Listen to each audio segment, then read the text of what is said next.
जब कभी हमारे करीबी रिश्तेदार की, प्रियजन की या हमारे जीवन साथी की मृत्यु हो जाती है, वह एक ऐसी दुखद स्थिति होती है कि जिसका सामना करना हमारे लिए मुश्किल होता है। बेरेलमेंट जो वियोग है, जो शोक है, यह ऐसी स्थिति है कि जिसमें हमें एक डिप्रेशन जैसे लक्षण हमें दिखाई देते हैं। लेकिन यह डिप्रेशन से कुछ अलग होता है। जैसे कि जो मन है आपका बहुत उदास होता है, नींद जो है, नींद आती नहीं है, भूख कम हो जाती है। फिर जो बच्चे होते हैं उनमें वो किसी से मिक्स होते नहीं है, अकेला अकेला रहना पसंद करते हैं। जो उनकी पसंदीदा गतिविधियाँ, एक्टिविटीज़ होती है उसमें भी वह शामिल नहीं होते हैं। तो इस तरह का जो बेरेलमेंट, वियोग जो है उसका असर हमारे ऊपर दिखता है।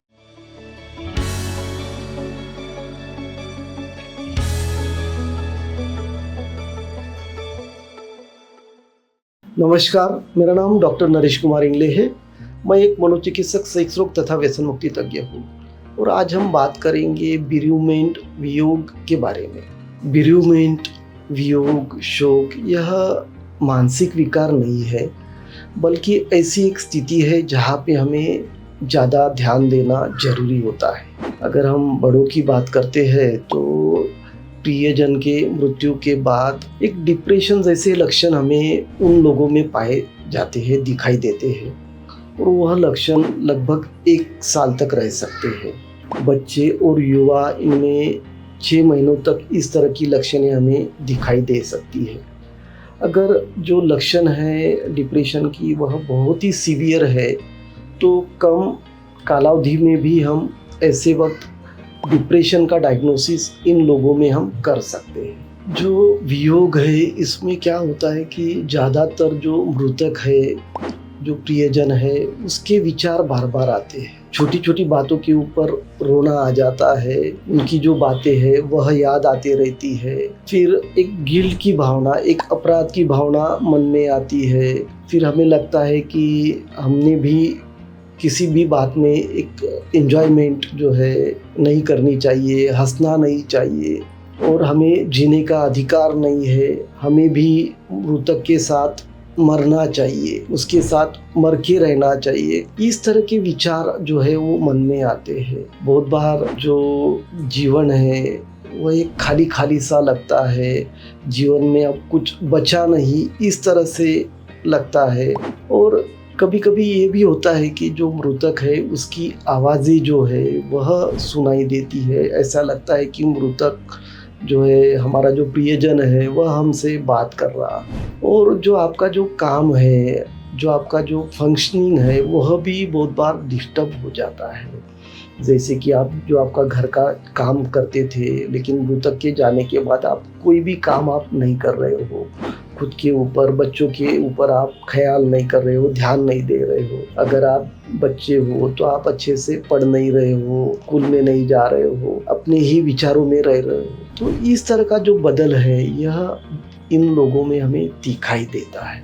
बच्चों के ऊपर जो माता पिता, उनकी मृत्यु का जो असर है यह बहुत ज़्यादा हो जाता है। कभी कभी उनको ऐसा लगता है कि हम बुरे हैं या हमने अच्छा प्रदर्शन नहीं किया, उसके कारण हमारे माता पिता हमें छोड़ के गए हैं। तो एक बहुत ज़्यादा असर बच्चों के ऊपर माता पिता का जाने का होता है। फिर जो बेरेलमेंट का जो अवधि है, वियोग का जो अवधि है, यह हर एक में अलग अलग हो सकता है। वियोग का अवधि अगर समझो आपका एकमात्र बच्चा है और उसको आप खो देते हो तो ऐसे वक्त वह अवधि ज़्यादा हो सकता है।